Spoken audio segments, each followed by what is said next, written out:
thekimbrownshow.com. What's up, everybody? You're checking out thekimbrownshow.com, and right now I'm doing something that a lot of us take for granted. I'm in my front yard, I'm minding my business, and nobody is bothering me. Well, unfortunately, we all know too well about the case of Trayvon Martin, who also was minding his business, but unfortunately, he was harassed, stalked, and then subsequently murdered by George Zimmerman. When I was in New Orleans recently at the National Association of Black Journalists Convention, his parents, Trayvon's parents, gave a very intimate press conference where I feel as if they shared their feelings about how their son is being portrayed in the media, the way that they feel the media has portrayed them. And I think it's been a gross oversight by the mainstream media not to follow up more on how this family is doing. Mother Sabrina, father Tracy, and older brother Javaris. I want you to check this out. I'm not going to go into detail, but it was some things that I heard about my son that just were not true. And that hurt me a great deal because he was still a minor, and it bothered me. I know that's your job to do the reporting, but sometimes you need to verify the facts before you report them. Because, like I said, this was our life. You know, this was my son. This was just not a news story, and tomorrow is gone.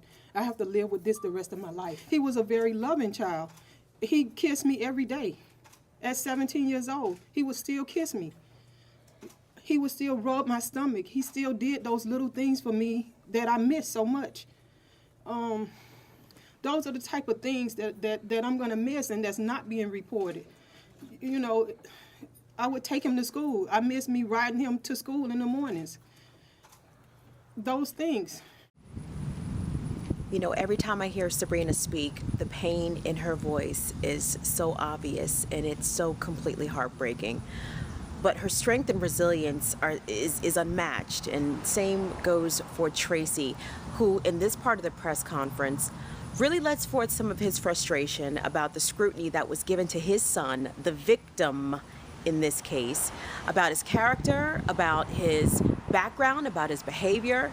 And for Tracy, it seemed like the fact that Trayvon was unarmed was secondary to some of those who were reporting about the story. Why is it when our kids get killed, you know, that they have to be put on trial? Why is it that they have to be some type of criminal?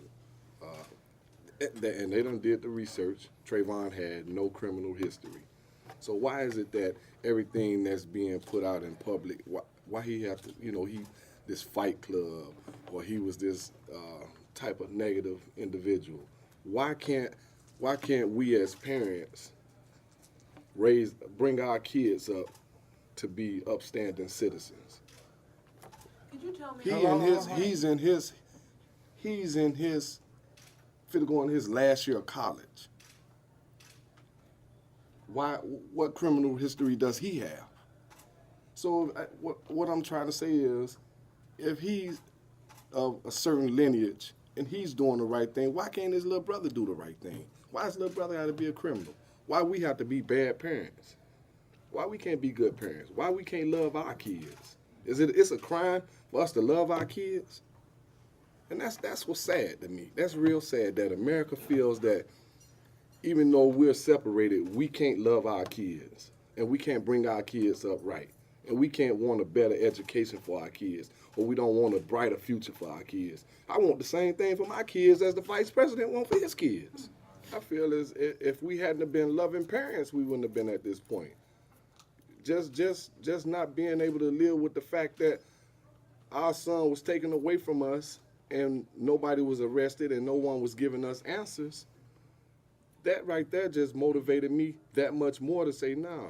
You know, it does seem as if the case of Trayvon Martin has become a bit of a cause célèbre. And as Sabrina said in this conference, this is her life. This is not just some story. Trayvon is just not some nameless black child who got shot and killed and then tried to get swept under the rug. No, this was her boy. This was her baby. This was Javaris' little brother. This is Tracy's youngest son.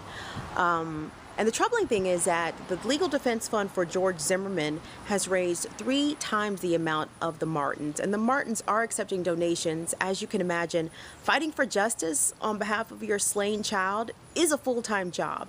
And I encourage everybody to kick out just a few dollars if you can. The website is justicetm.org. That's justicetm.org. So please check that out. The link is on the website. You've been checking out theKimBrownShow.com. TheKimBrownShow.com.